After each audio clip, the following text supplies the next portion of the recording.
Humpty Dumpty sat on a wall. Humpty Dumpty had a great fall. All the king's men and all the king's horses couldn't put Humpty together again.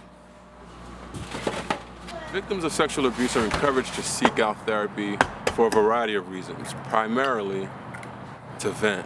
Also, therapy provides a conducive environment in which a person can take a critical look at what happened and gain insight into how to overcome and how to survive the abuse.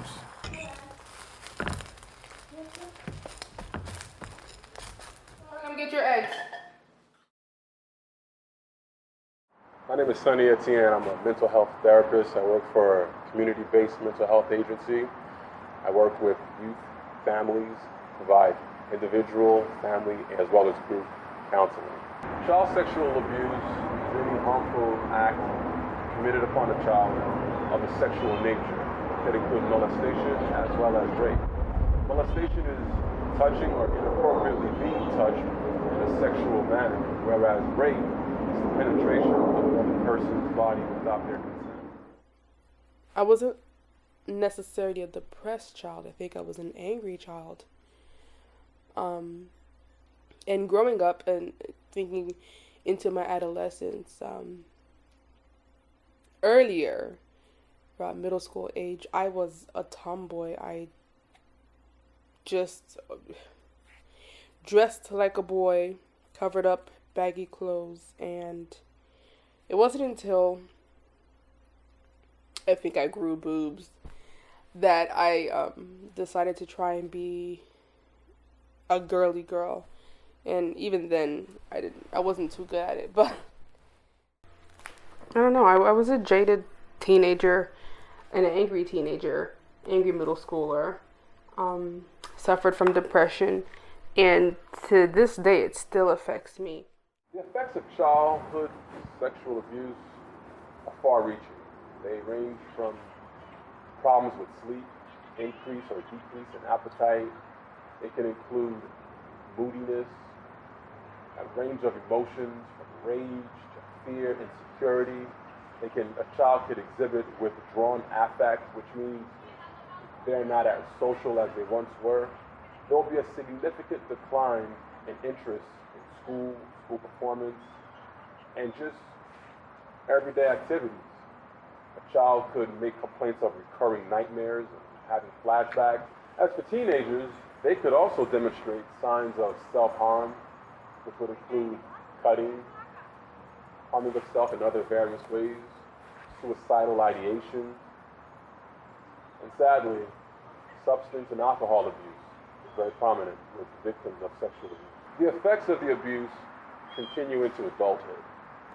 Adults may continue to exhibit withdrawn behaviors, hold negative self-perceptions, have difficulty with relationships, trust issues.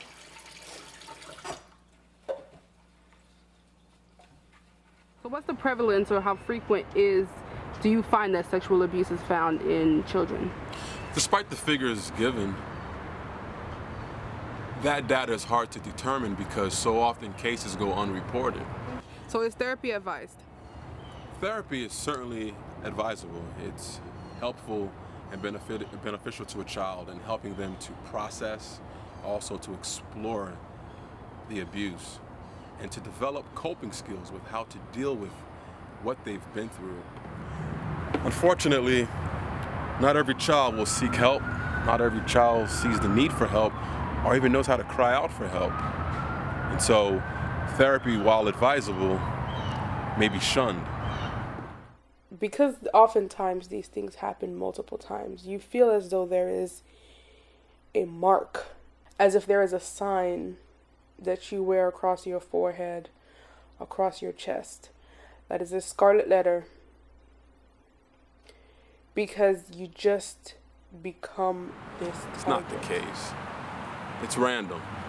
But while it's random, let's talk about the perpetrator. They're very precise with what they want to do. Sometimes it's arbitrary, but often it's a person that the family knows often it is a family member. Sadly, in our society, too often the blame, if not the responsibility, is on the child. Too often you hear perpetrators say, well, she had it coming, or she dressed in a way that seduced me. No, that is just a justification in their mind for their wicked act.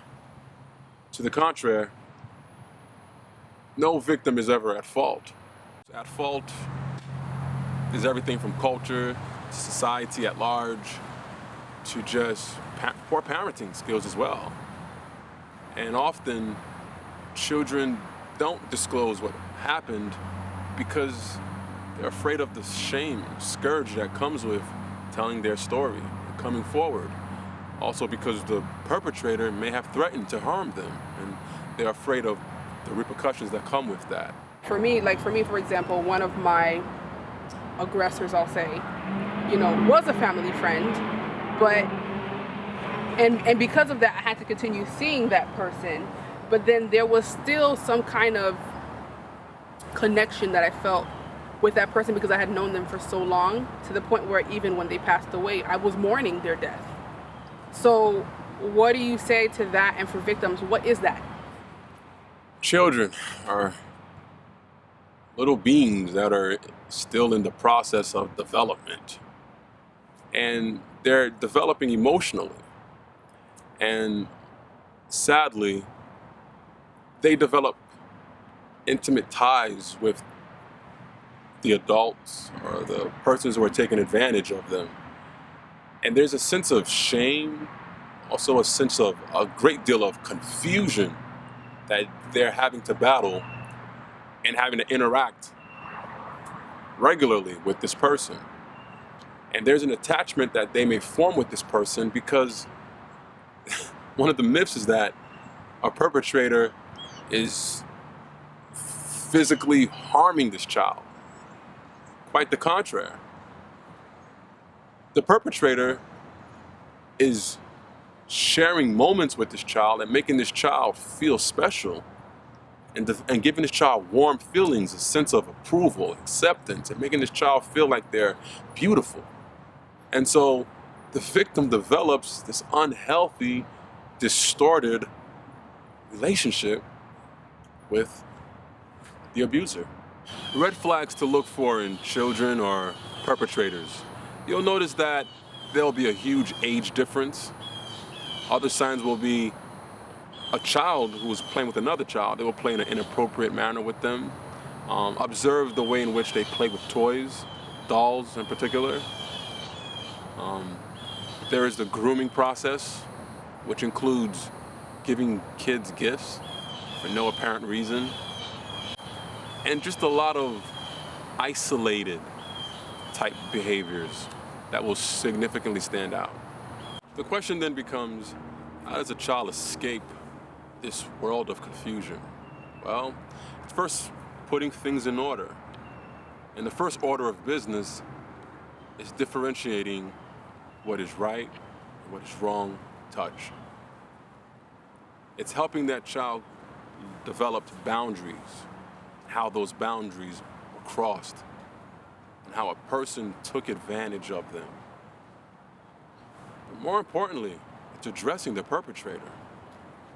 It's confronting this person about their actions, and it's taking it a step further.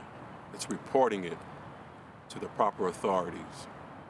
To the parents, I would encourage you to take your child's story at face value. Don't demonstrate doubt or question them, which would cause them to not want to open up anymore. One way of moving past the trauma is the narrative approach. There's a saying I heard: change the way you look at something and the thing that you're looking at will change. If a victim of sexual abuse can change the way in which they perceive what happened to them, then hopefully they can change the outcome as far as how they cope and deal with that trauma for the rest of their lives. One can hold themselves captive to the memories and to the flashbacks, the negative experience.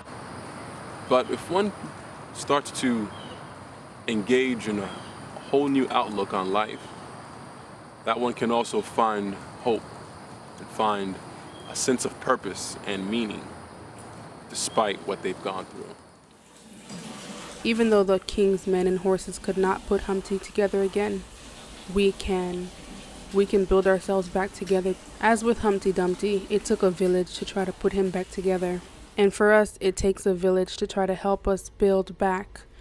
Even with a traumatizing past and events that may have happened in our lives, growth, renewal, and strength is possible. With the help of friends and society, we can become anew again. Thank you so much for watching. You make it a great day.